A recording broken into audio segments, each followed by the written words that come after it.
루마니아에 살아있는 순교자라고 불리우는 범블란트 목사님이 계셨습니다.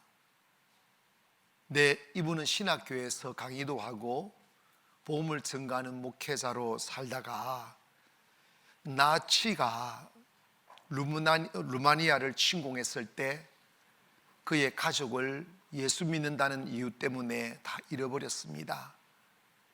그럼에도 불구하고 그는 무너지지 아니하고 지하 조직을 만들어 비밀리에 복음을 증거하고 복음을 증거했습니다.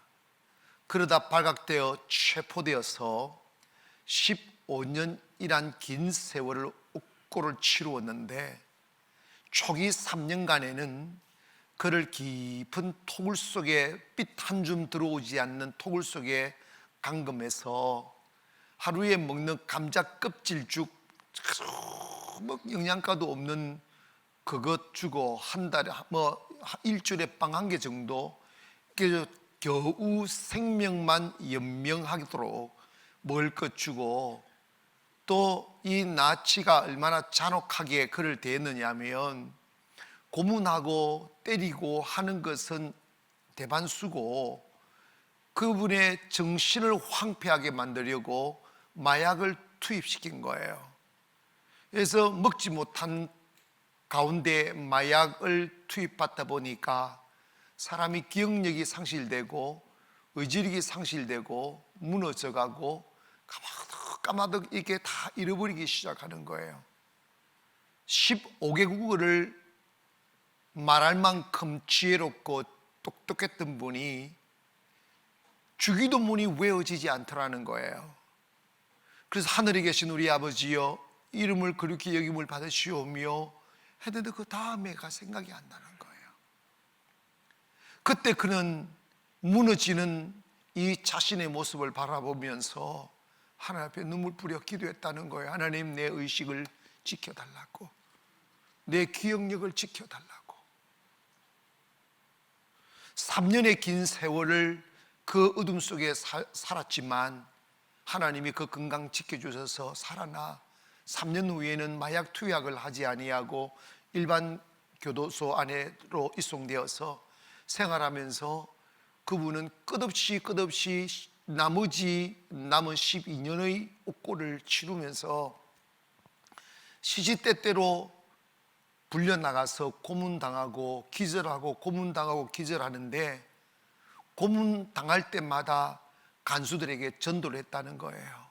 예수님에 대하여 이야기했다는 거예요. 여러분은 예수를 모르지만 예수는 하나님의 아들이라고, 여러분이 지금 저지른 이 죄를 위하여 죽으신 분이라고, 그분을 믿으면 당신네들이 지은 죄값 받지 않고 용서받아 하나님의 은혜 아래서 구원받아 천국 갈 수 있다고. 그러니까 그거 듣기 싫으니까 더 잔혹하게 고문을 하니까 기절을 하는 거예요. 근데 기절했다가 좀 있으면 깨어나면 이렇게 했다는 거예요. 제가 어디까지 말씀드렸죠? 이러면서 계속 또 전도를 하는 거예요. 했다는 거예요. 결국은 시간이 되어 하나님께서 그를 회방시켜 주시고 살았을 루마니아를 복음화하는데 앞장선 살아있는 순교자로 불리우는 분입니다. 제가 초두에 이 범블란트 목사님을 왜 소개하느냐 하면, 지금 전 세계는 이념전쟁, 자유민주주의와 사회주의의 대립이 일어나고 있습니다. 다른 나라뿐만 아니고 우리나라도 큰 도전을 받고 있고, 얼마 전 미국의 트럼프 대통령이 국민들 앞에 한 연설이 기억납니다. 그분의 연설 중에 이런 내용이 생각납니다.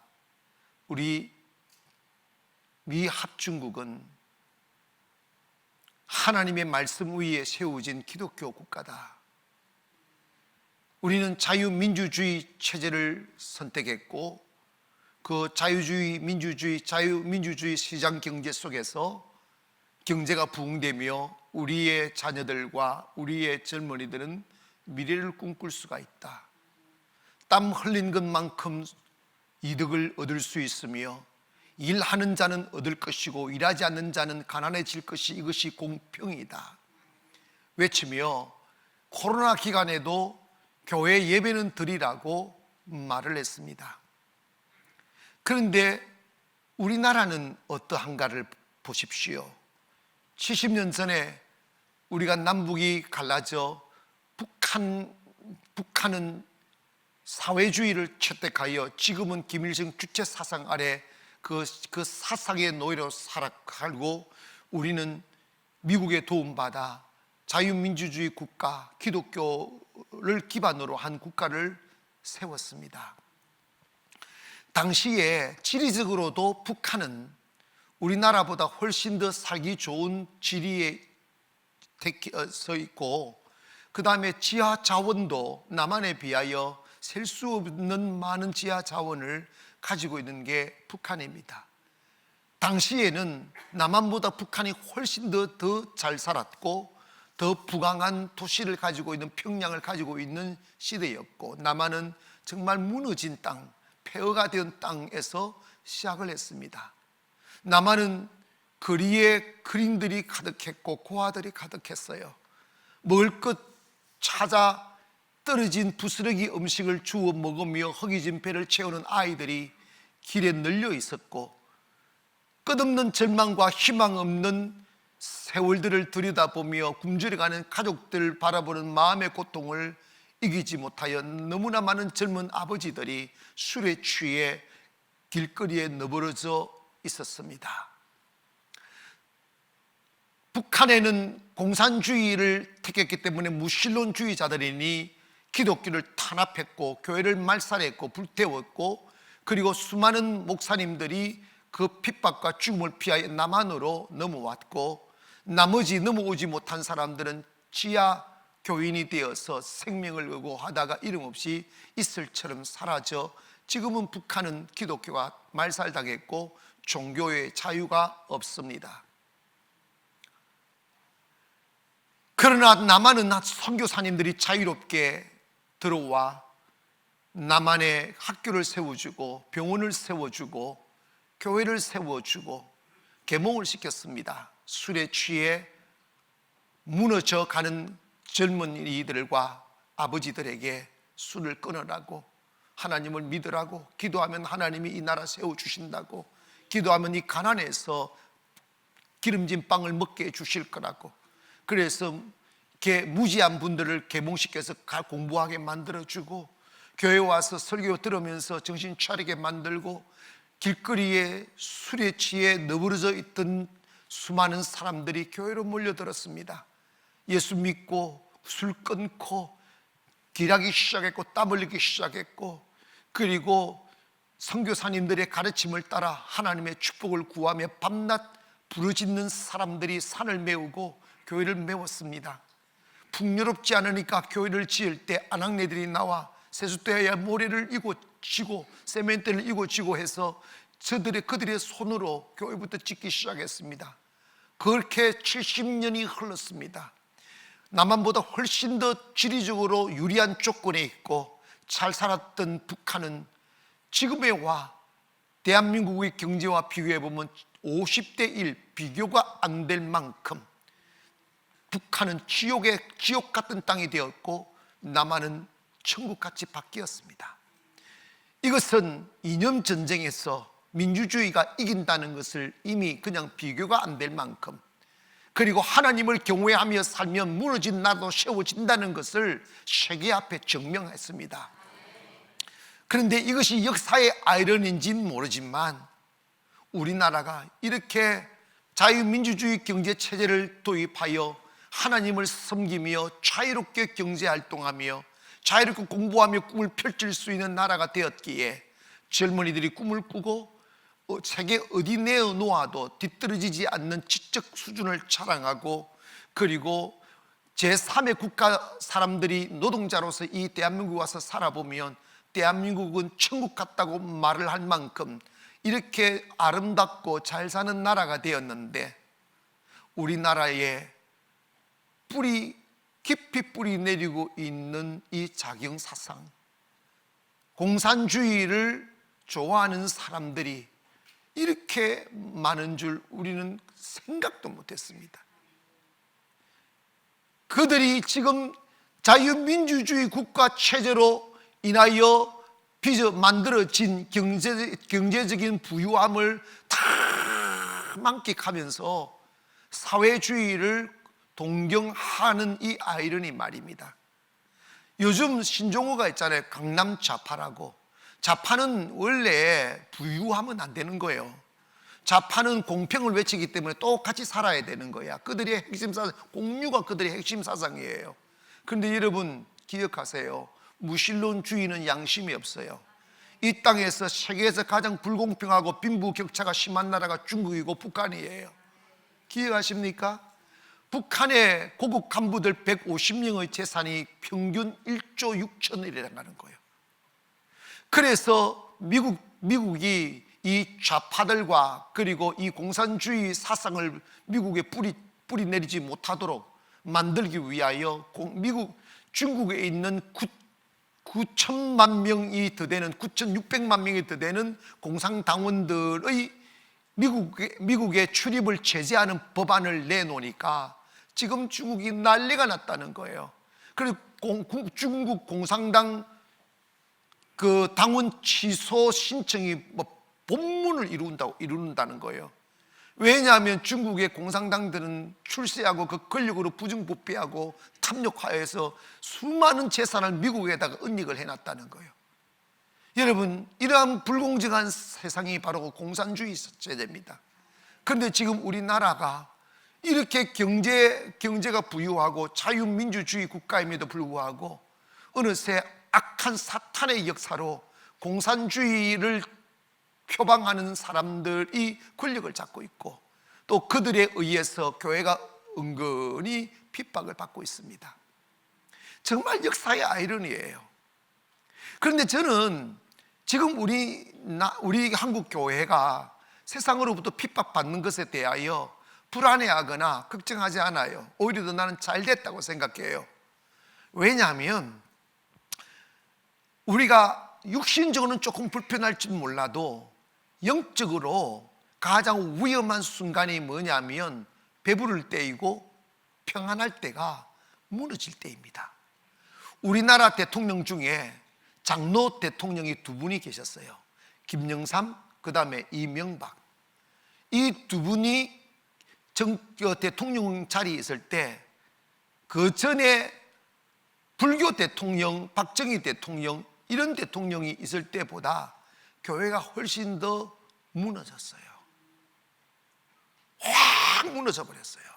이 말은 뭐냐면 정부로부터 핍박을 받아 무너진 게 아니고 영적으로 타락하여 스스로 무너졌다 이 말이에요. 영성을 소멸한 거예요. 그러니까 세상이 적당히 교회를 핍박하는 것이 너무 심하게 하면 안 좋아요. 왜냐하면 힘드니까. 적당하게 핍박이 있는 게 소금에 간을 치듯 필요하다고 난 생각해요. 여러분, 요즘 차별금지법이 발의되어서 그거 통과시키지 못하게 하자고 유럽의 교회들이 그거 통과시켜서 망했다고 막 나서는 목사님들고 막고 딱 이렇게 서명하라고 하는데 저도 서명은 하긴 했어요. 오니까 여러분도 그거 서명하세요. 그거 반대한다고. 근데 그걸 찬성하면 안 되지. 근데 저는요 솔직히 관심이 없어요. 좀 웃기지 않아요? 왜 관심이 없느냐? 여러분 봐봐요. 정부에서 예수 믿어야 구원받는다라고 법적으로 말하지 말라고 한다고 해서 말하지 않는 사람이라 말해도 된다고 하면 말하는 사람은 그건 의용이에요. 이 범브란트 목사님처럼 죽음이 와도 예수를 말하는 거예요. 아멘. 아니, 동성애가 죄지. 그러면 정부에서 그 동성애에다가 죄다 말하지 말라고 법을 입법해서 통과시켜가지고 통과시켰다고 하나님의 말씀인 진리를 우리가 말하지 않겠어요? 감옥 가는 게 무서워서 말하지 않겠냐고. 저는요 통과시키면 동성애자들 우리 나한테 이렇게 추례해 달라면요, 난 해줄 거예요. 목사님 변질됐네? 네, 변질됐어요. 내 생각은 이런 거예요. 가족들을 다 데리고 온나, 그리고 결혼은 꼭 교회에서 해라. 세워놓고 아침에 시작해서 밤 12시까지 하는 거예요. 설교를 해가지고 동성애는 죄다, 동성애는 죄다, 동성애는 죄다 계속 외치는 거예요. 그럼 친구들은 또 도망갈 거 아니냐고. 어떡할 거냐고. 나들은 설교는 주례사를 갖다가 10시간 하지 말라는 부분 없으니까. 말도 안 되는 소리 해서네 진짜. 여러분 기억하세요. 교회는요 핍박 때문에 무너지지 않아요. 유럽 교회가 동성애 차별 금지법 발의돼가지고 통과했다고 무너진 게 아니라 기도하지 않아서 무너진 거예요. 타락해서 무너졌다고요. 아멘 합시다. 지금 한국 교회가 가만히 내버려도 이미 다 무너졌잖아요. 여러분 코로나 때 정부에서 강요하지 않아도 50%의 목사님이 알아서 백기 들고 예배를 안 드린 목사님들이, 그게 말이 되느냐 이 말. 내가 또 흥분하면 안 돼 이게.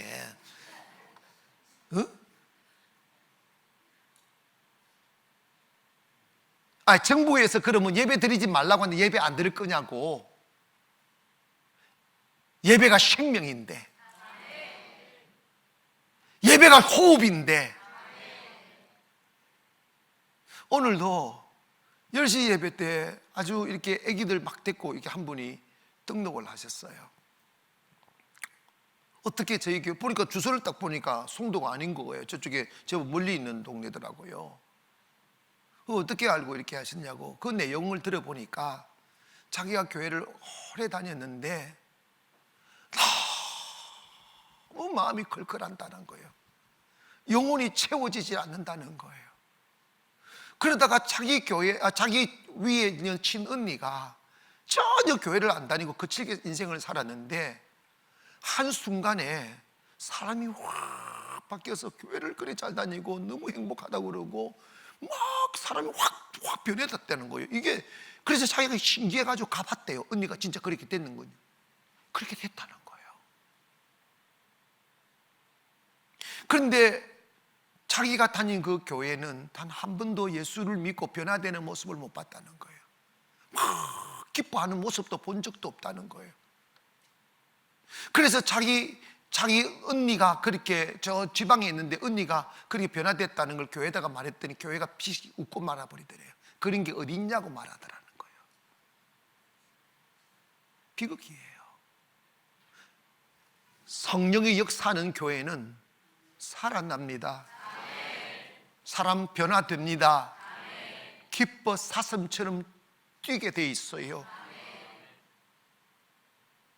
그런데 이분이 물어보니까 언니 어떻게 그렇게 됐어 했더니 그 지방에 있는 분이 자기를 전도한 분이 있는데 그분이 저 설교를 유튜브로 듣고 그분이 성령을 받았다는 거예요. 성령을 받고 막 기뻐서 자기를 전도했는데 전도해가지고 그분도 우리 저 유튜브를 듣고 은혜를 받았다는 거예요. 유튜브만 봐도 돼.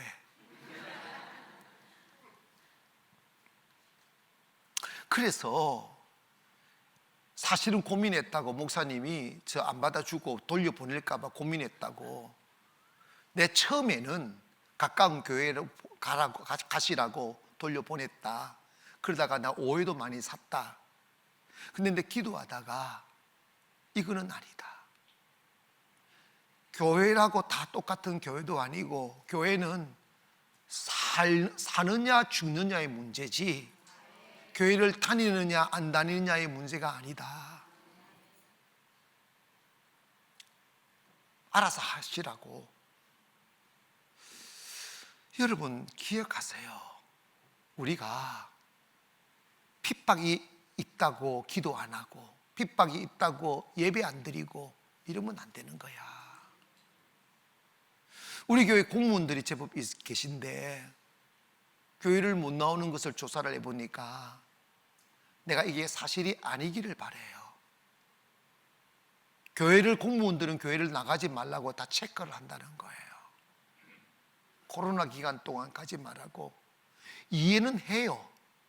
그러나 여러분, 공무원들 식당 안 갑니까? 회사 안 갑니까? 위험은 거기 더 있어. 아멘.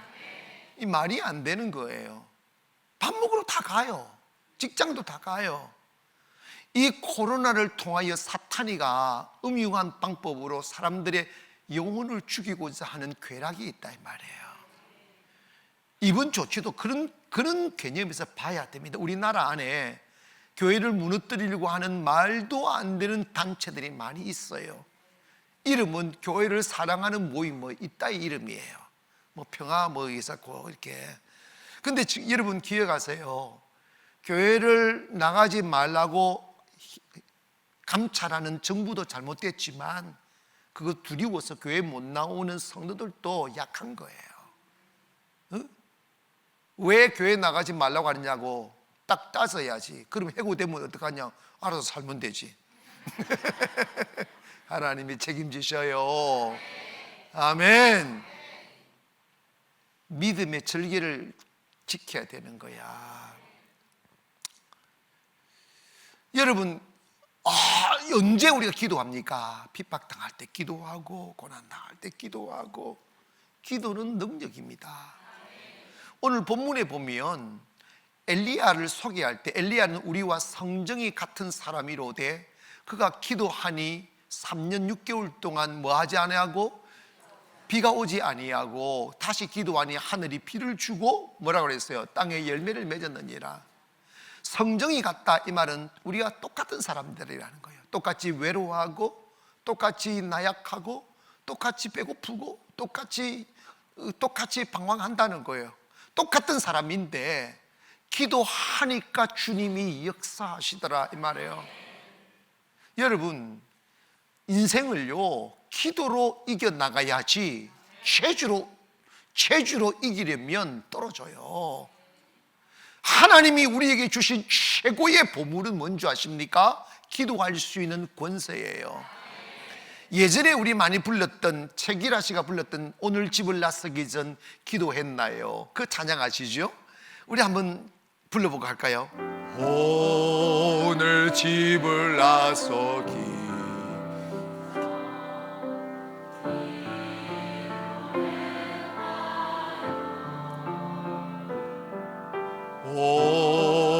오늘 받을 은총 위에 기호소했나요?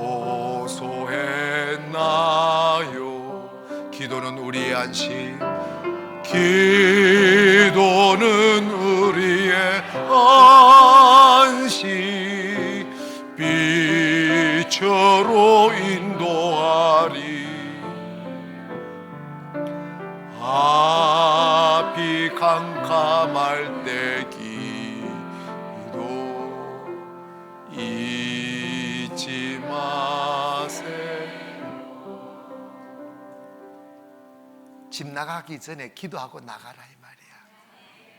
느낌이 이상하네. 도망가는 집 나가는 거 말고 그래도 도망갈 때도 기도하고 하나님 도망갈까요 말까요 물어보시라고. 들어갈까요 말까요? 얀 후스라는 분이 주님을 증거하다가 1415년 7월경에 로마 교황으로부터 화형 은도를 당했습니다. 800여 명의 군인들과 널려있는 수천 명의 백성들 앞에서 나무에 묶여 머리에는 악마를 그린 종이관을 씌워놓고 이게 불을 붙여 태움받는 화형을 당하게 되었습니다. 그때 이 얀 후스는 이렇게 기도했습니다. 주님, 당신 손에 제 영혼을 맡깁니다. 주께서 저를 구속하셨사오니 저를 도우사 지극한 은총으로 흔들림 없는 마음으로 죽음을 맞이하게 하소서. 장작이 쌓이고 그리고 그를 묶은 새 사슬의 기둥이 끌어올려지기 시작하고 있었습니다. 그리고 불을 지피기 전에 집행관이 얀후세를 회유하기 위하여 이래도 네가 예수 전하겠냐고 이렇게 물었을 때 그는 이렇게 답했습니다. 나는 내가 가르친 것을 나의 피로 증거의 인장을 찍을 것입니다. 내가 예수님이 살아계시고 하나님의 아들임을 증명하기 위하여 내 목숨을 들인 내 피를 뿌려 증명하겠다는 거예요. 얼마나 용기 있는 모습입니까? 이런 용기가, 이런 확신이 어디서 올까요? 그건 바로 기도인 것입니다. 여러분, 사실 우리가 그리스도인들도 살다 보면 때로는 고난도 당하고 어려움도 당합니다. 저는 영적으로 보면 가장 위험한 때가 언젠가 하면 너무 평안할 때예요. 너무 평안할 때 사람은 무너져요. 영적으로 가장 위험한 상태가 영적으로 잠들면 그건 끝나는 거예요. 근데 적당한 핍박이 있고 배고픔이 있고 고달픔이 있으면 그런 것이 나로 하여금 깨어서 기도하게 만들어 나로 하여금 영걸어가게 하고 온전하게 만들어가는 거예요. 젊은이는 꿈을 꾸고 살며 늙은이는 추억을 먹고 산다잖아요. 우리가 나이를 먹어 우리의 인생의 여정이 추억이 되어 이렇게 세상 앞에 민낯으로 내보여야 될 시간이 오면 우리가 살아온 나날 중에 영광이 되고 기쁨이 되고 자랑이 되는 날은 평안함과 부유 속에 취하여 파티 즐기며 샴페인 마시면서 죄 짓는 것이 자랑이 아니라 정말 내 뼈를 아프게 하고 내 심장을 녹이는 고통 속에서 그것을 이기기 위하여 외로이 홀로 어두운 그늘 아래 홀로 앉아 몸부림치며 기도했던 그 고통의 시간이 나의 축복이 되고 영광이 되어 내 자랑으로 서 있음을 알게 됩니다. 여러분, 우리 그리스도인들에게 찾아오는 한 번씩의 고난과 고통을 슬퍼하거나 두려워하거나 회피하려고 하지 말고 그 고난 당할 때 사람과 싸우고 현실과 싸우지 말고 능히 광야의 길을 내고 사막의 강을 내시는 하나님 아버지 앞에 기도해 보세요. 기도하면 나를 일으켜요. 사람이 맛이 있어야 돼요. 가슴이 좀 쫀득쫀득해야 된다고. 미미하면 맛이 없어요. 아멘. 왜 바이킹을 타는데 나는요 천하에 쓸데없는 짓을 하는 사람이 그 3시간 차를 타고 비싼 돈 내고 바이킹 타는 사람이야. 롤러스케이터. 그런데 나도 타봤어. 롤러스케이터 알아들으면 되지. 그런데 이런 봐봐요. 저는 예전에 그 바이킹을 한번 탔는데 너무 심하게 흔들리는 바이킹을 탄 거야. 미국 친구들이 와가지고 그분들하고 같이 가가지고 돈 주고 탔는데 너무 힘이 든 거야 이게. 그래서 내가 돈을 주었으니까 세워 아무리 감질도 안 세우더라. 그런데요 내 뒤에 있는 아줌마는 아직 기절을 해버렸더라고. 왜 돈 주고 기절을 하느냐고. 사람 쫀득쫀득한 경험하고 싶어서 그런 거예요. 롤러스 코스터도 또 마찬가지야. 여러분도 돈 주고 탄 정신 나간 사람들 많죠? 여러분 사실은 인생은 미미하면 재미없어요. 좀 모험도 해보고 도전도 해보고 고난도 당해보고 엎어도 보고 뒤집어도 보고 이래야지. 아멘. 또 그런다고 해서 쓸데없이 저질지 말고. 그런데 어쨌든 간에 야고보서 5장 13절에 보면 너희 중에 고난 당하는 자가 있느냐 그는 기도할 것이요 이라고 그랬어요. 고난 당할 때 뭐 하라는 거예요? 원망하지 마셔. 염려하지 마시오. 기도하면 주님은 역사합니다. 저는 우리 가나안교회를 개척해 놓고 제가 지금도 여전히 그 나이지만 50에 시작했잖아요. 50에 개척하는 사람 없다. 근데 주님이 하라니까.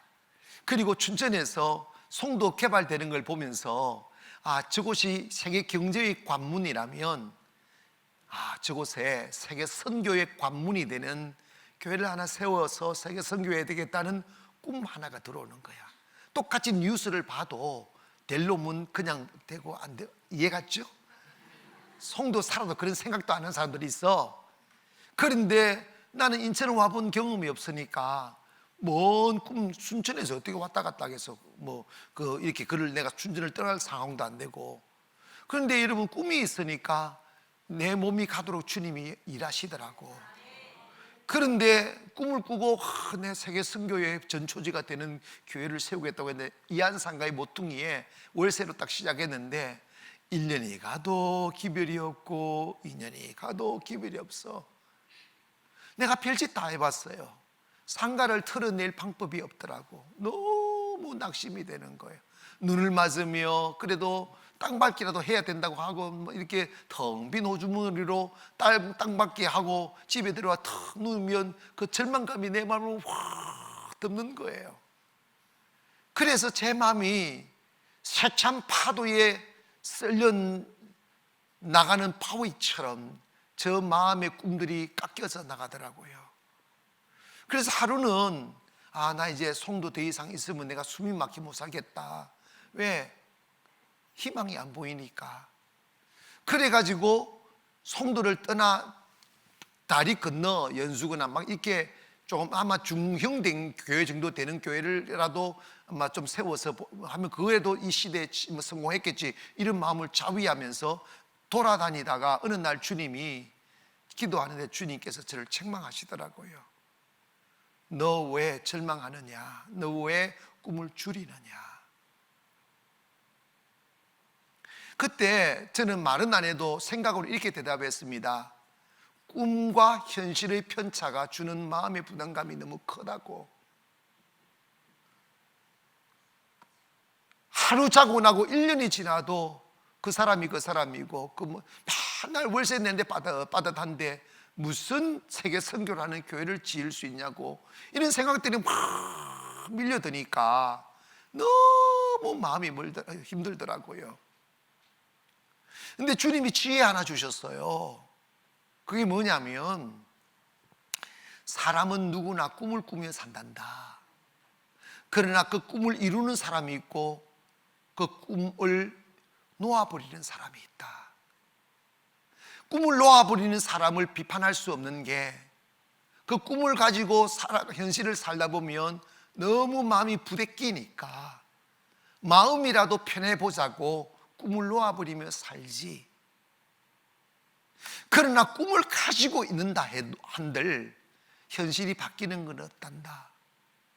그러나 믿음의 사람에게는 비밀 하나가 있단다. 그게 뭐냐면 현실은 없고 사람도 없을지라도 하나님이 하실 때가 있다. 근데 하나님의 일하실 때가 언젠가 내 믿음의 아구가 차야 된다. 기도가 채워져야 된다. 그러면 그게 뭔가 현실과 이상의 편차가 주는 마음의 부딪힘을 기도로 이겨내야 된다. 기도로 마음의 영양분을 공급하여 마음이 무너지지 않도록 해야 된다. 기도를 해서 응답이 오는 것이 아니라 기도의 응답이 있음을 믿어야 응답이 오는 거다. 그 믿음을 가지는 마음의 에너지가 필요한데 그 마음의 에너지를 무엇으로 공급하느냐? 그것은 기도다 이 말이야. 그래서 제가 무너진 가슴을 다시 부여안고 또 기도하기 시작했어요. 그래서 제 마음을 어떻게 위로했느냐 하면 나는 아무 길도 없고 아무 방법도 없지만 하나님은 길을 내실 거라고, 하나님이 어떤 방법으로든 하실 거라고. 성도들은 내가 슈퍼맨인 것처럼 나만 보고 있는데 나는요 위크맨이었어요. 아무것도 뭐 할 수 없었어요. 그냥 기다릴 뿐입니다. 그래서 제가요 기도로서 그 마음의 부딪힘을 견뎌냈다고. 그리고 10년이 됐습니다. 지금 우리 교회가 이렇게 만들어졌고 이제 우리 교회도 좁아서 새로운 성전을 짓는데 내가요 어떤 인천에 사는 목사님이 몇 평 짓는다고 했더니 4,000평이 넘는다고 이러니까 세상에 하면서 인천에서 그 물평소 치고 큰 교회라는 거예요. 나는 몰라. 그분 말이 맞으니까. 제가 만약 그때 마음을 놓아버렸으면 여전히 상가였어요. 기도하고 포기하지 아니하면 주님은 이루십니다. 한 번씩 저도 어느새 나이가 50이 되어서 이렇게 돌아보면 제가 깜짝깜짝 놀란 게 어릴 시절에 그 시골 깡촌 어촌 마을에 꿈도 꿀 수 없는 그곳에서 달 보고 기도하고 별 보고 기도했던 그 기도 소리들이 지금 다 이루어지는 것을 본다고. 여러분, 기도가 기적이에요. 그리스도인들에게 기도는 생명이고 미래요 희망이요 그리고 현실이라고. 기도하고 포기하니까 응답이 없지. 주님이 제게 책망한 게 뭐냐면 왜 포기하느냐, 왜 무너지느냐, 이걸 책망한 거지. 낙심될 때도 기도하기를 바랍니다. 할렐루야. 특별히 슬플 때 기도하세요. 아멘. 기도로 답을 찾아야 된다고. 엘리야는 우리 같이 똑같은 사람인데 비 오지 마라 해도 비가 안 왔다는 거야.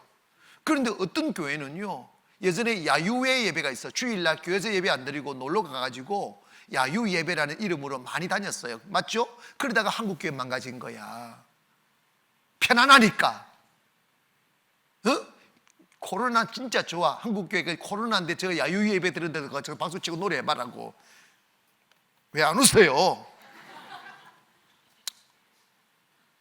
근데 야유 예배 가면 예배에 관심 없어요. 먹는 거 다 싸가지고 참 아름다워라 주님의 세계는. 교회에서는 안 부르고 그거 부른다. 그래 놓고 예배는 딱 5분 내지 10분 드리고 놀고 뭐 하고 그러잖아. 내가 그걸 뭐 잘못됐다 라기보다는, 여러분, 우리가 기억해야 됩니다. 이 예배 중요합니다. 할렐루야. 저희 교회가 개척 당시부터 지금까지 매일 예배를 고집하고 있습니다. 그 결과 하나님 우리 교회를 세우시는 거예요. 슬프도 기도하고 힘들어도 기도하는 거예요.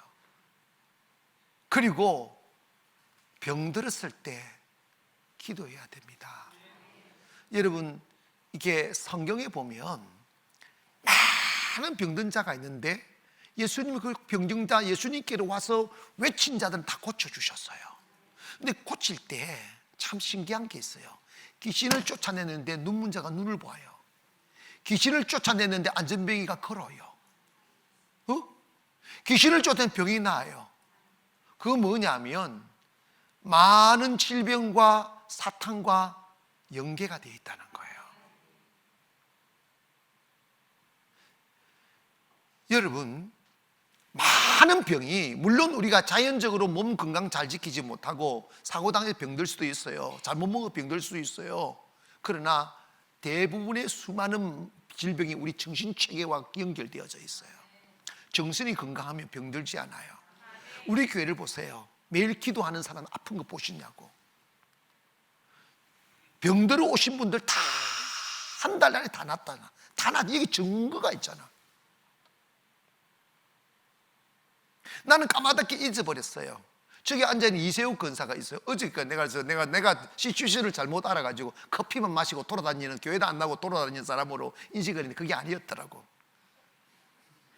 저분이 상가에 있을 때부터 우리 교회 다니신 분인데 지금은 뭐 잘 살겠지. 근데 그 당시에는 내가 신방을 가보니까 그렇게 늙지 않는 삶을 살고 있었어요.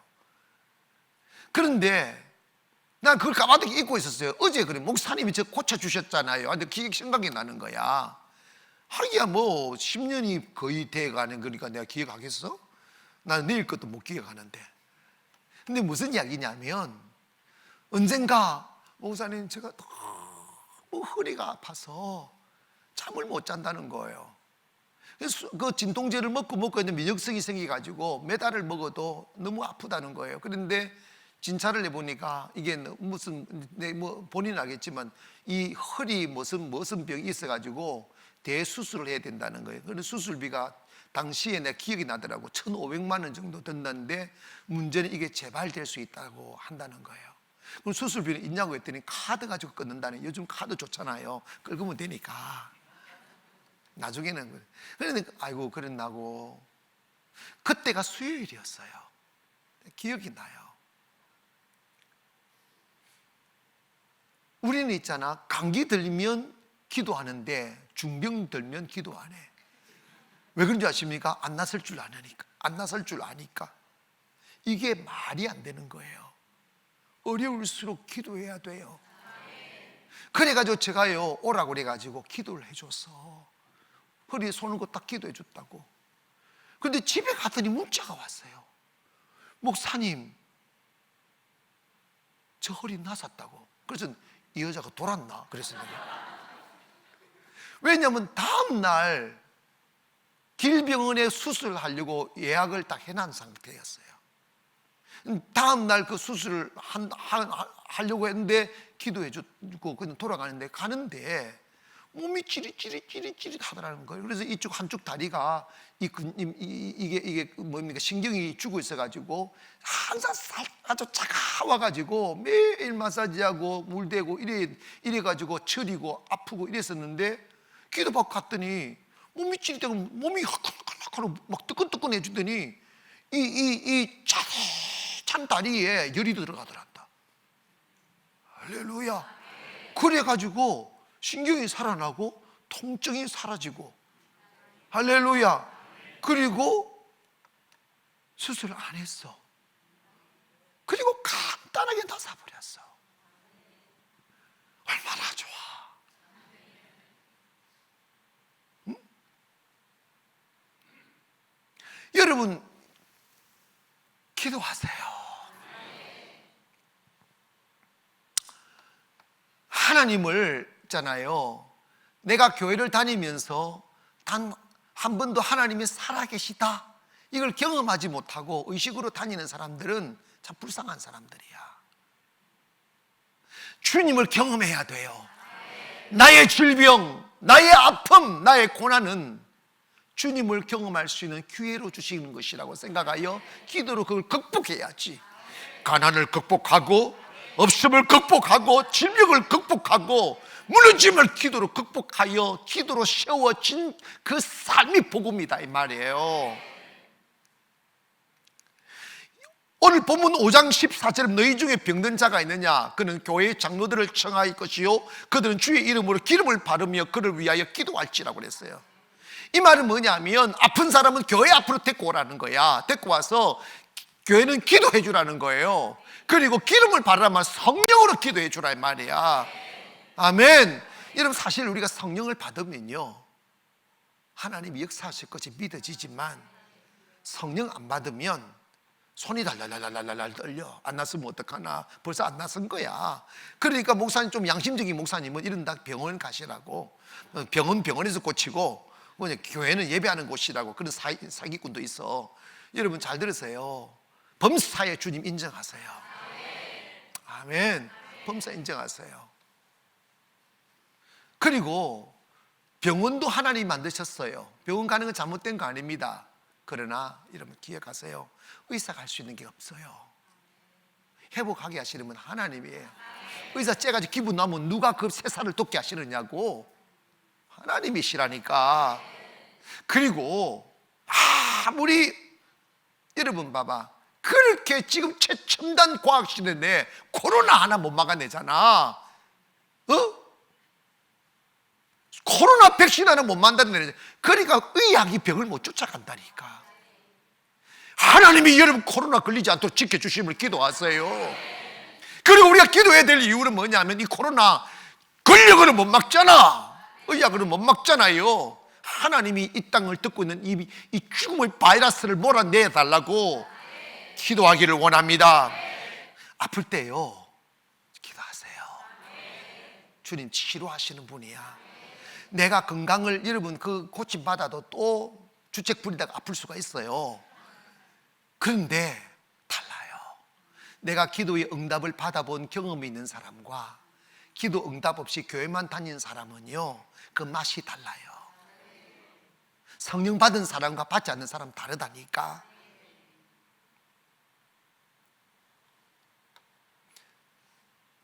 결국은 있잖아요, 기도로 극복이 되더라고. 제가 그 절망 속에 계속 기도하니까 하나님이 계기를 만들더라고. 하나님이 일을 하시더라고. 아멘. 아플 때도 마찬가지예요. 오늘도 이 새우 근사 이야기했더니 조금 전에 내려갔더니 어느 자매님이 목사님 저 이 허리 또 아프다고 자기도 고쳐달라고 그러더라고. 내가 뭘 힘이 있어. 그냥 나는 기도해 주는 거예요. 고치든 말든 간에 주님과 그분과의 알아서 할 일이고, 우리 보고 네가 고치라 이러지 않았잖아. 기도하라고 했잖아. 여러분, 기도하면 되잖아. 할렐루야. 낫고 안 낫고는 알아서 하면 돼. 네가 알아서 하면 되는 거고. 그런데 있잖아, 믿음의 기도는 역사하는 힘이 크다고 그랬어. 의인의 기도는 역사하는 힘이 크다고 그랬어. 여기 앉아 계신 분들 중에서 저한테 기도받고 이렇게 건강해진 분들은요, 이게 무슨 말인지 알아. 마지막으로, 여러분이 죄를 짓거나 실수했을 때 마귀가 탁 찾아와가지고 이렇게 말합니다. 너 기도할 필요 없어. 너 기도해도 소용없어. 너가 죄 지었는데 하나님이 기도 들어줄 것 같아? 너 기도도 하지 마. 너는 죄인이야. 너 그냥 그렇게 살아. 너무 바빠 죽겠는데 교회를 가. 야, 밥 먹기 사기도 힘들다. 응? 차라리 그 시간에 땅을 팔아. 장사를 해라. 그렇게 말하는 소리 많이 들어보셨죠? 왜? 처음 듣는 것처럼 보입니까? 많이 들었을 거예요. 그게 사탄이에요. 그게 거짓말이라고. 만물은 그로 말미암아 지은 바 되었고 그가 없이 된 거 하나도 없어요. 이 뭐냐면 주님 안에 가야 만물이 생긴다 이 말이야. 믿음이 회복이 되고 영성이 회복이 되어야 축복이 오는 거예요. 그리고 죄 지었을 때 기도하세요. 하나님은 우리 죄 짓는다고 죽이지 않아요. 이미 뻔히 알고 있어요. 그 과정이라고. 아멘. 여러분, 아이를, 내가 예전에 그런 말씀했어요. 아이가 자라나는데 똥 싸고 이부자리에 놓으면 이부자리에 오줌 싸고 하잖아요. 그러면 그 아이 주 팹니까? 이놈의 쉽게 이불에다가 이 이불이 얼마짜린데, 이불 빨기 얼마나 힘든데 이불에 오줌을 쌌어? 저번에도 싸더니 또 쌌어 하면서 막 패바라고. 애요, 잠을 안 잡니다. 그러다가 죽어요. 진짜 엄마는 아이고 우리 애기 아이고 오줌 쌌네, 아이고 오줌도 이쁘네 이런다. 지도도 이쁘게 그렸네 이러지. 계모는 야 이러면 새끼야 이제 막 진짜 엄마는 지도도 이런 나오잖아. 왜 교회가 하나님을 계부로 가르치느냐 이 말이야. 사람은 과정이라니까. 실수할 수 있고 죄질 수 있어요. 왜? 약하니까. 성령 충만 받고 믿음이 강해지면 이길 수 있지만 그러지 못하면 다 넘어져요. 그 넘어지는 것을 수용하시라고. 그래 계속 죄지라 이건 아니고, 괜찮아 나도 그랬었어. 괜찮아 나도 그랬어. 여러분, 예수님이 왜 죽으셨는데? 여러분이 죄를 안 지셨으면요 예수님 십자가 못 박히지 않았었어요.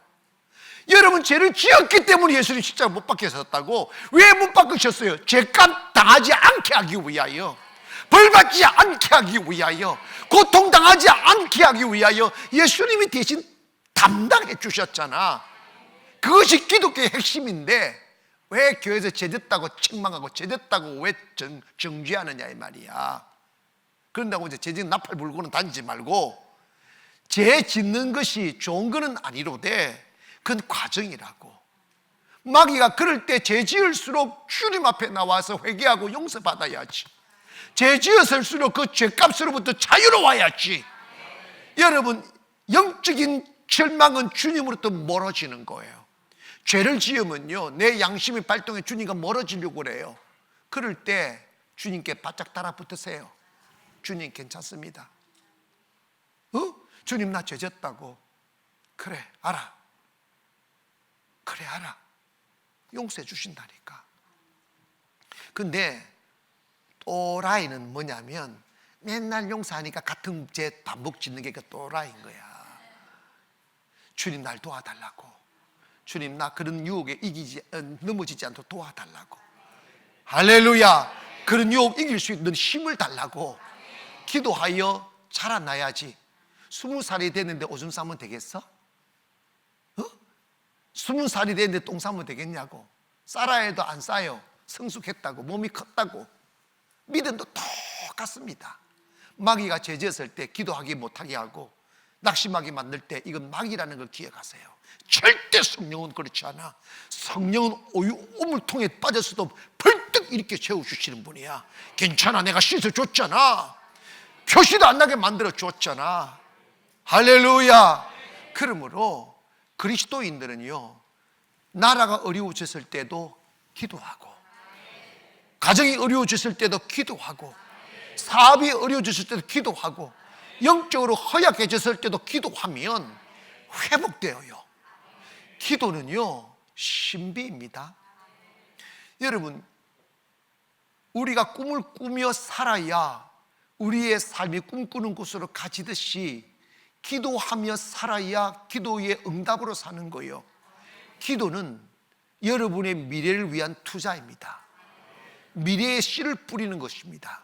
그래서 눈물로 씨를 뿌리는 자는 기쁨으로 거두고 많이 뿌린 자는 많이 거둔다. 이 말씀은 뭐냐면, 여러분이 지금 미래를 향하여 계속 기도로 씨를 뿌려 놓으세요.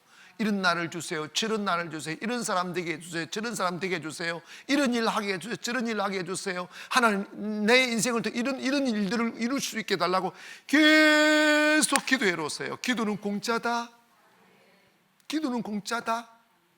근데 응답은 위대합니다. 미래를 꿈꾸며 기도하지 않는 교회와 개인은 미래를 가도 아무 변화 없어요. 그러나 칠흑 같은 어둠 속에 있어도 미래를 위해 기도하는 사람은 세월이 지나 그곳에 가보면 위대한 나를 위한 기도의 응답이 딱 기다리고 있어요. 할렐루야. 그러므로 우리가 모자람이 있는 것이 비극이 아니고 기도할 수 있는 이유가 되고, 고난당하는 것이 슬픔이 아니라 기도할 수 있는 에너지가 되고, 아멘. 내가 살아가는 삶에 아픔이 있으면 그것이 불행이 아니라 기도할 이유가 되니까 감사해야 될 일이지. 기도하다가 내가 변화되고, 기도하다가 내가 성장하고, 기도하다가 내가 주님 만나고, 그리고 기도하다가 응답받으니 꼭 먹고, 그런 거지. 여러분에게 있어 비밀 창고가 있어요. 그게 기도입니다. 기도는 여러분 운명 바꿀 수 있어요. 기도는 여러분 인생 바꿀 수 있어요. 기도하는 대로 된다니까. 왜냐? 내가 예수님의 이름으로 기도하면 기도는 창조예요. 그대로. 제가 진짜 내가 인천을 와본 적이 없다고 그랬잖아. 송도 와서 외국 나가면서 차를 타고 다리 딱 건너자 다리를 타야 되잖아. 다리 타면 처음으로 딱 올 때 그때가 텅 빈 공간이었잖아요. 거기는 모든 전국이 공항 가려면 다 가야 되는 다리잖아. 다리 옆에 이게 딱 랜드마크더라고, 자리가. 이곳에 교회 세우시면 짱이겠구나 하는 생각만 했어. 뭐만 했다고? 너무 황당해서 기도를 못했어. 뭐만 했다고? 내 안에 주님 오시면 내 생각도 기도야. 그런데 하나님이 정말로 그곳에다가 교회 자리 만들어 놨어. 그리고 그 우리 교회 주셨잖아. 어?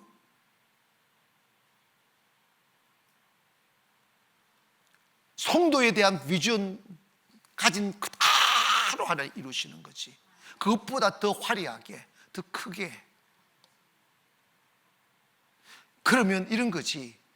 기도하면 있고 기도하지 않으면 뭐다? 없다. 여러분, 요즘도 매일 교회를 가득 채우며 우리 기도 예배하고 있습니다. 용기 내어 예배 자리에 나오세요. 인생 달라집니다. 할렐루야. 어차피 예수 믿을 거 확실하게 믿어보는 거지. 그렇게 응답이 있다면 사실이니까. 성도들 간증도 한번 들어보라고. 얼마나 진짜 춤추는 사람들 많은지.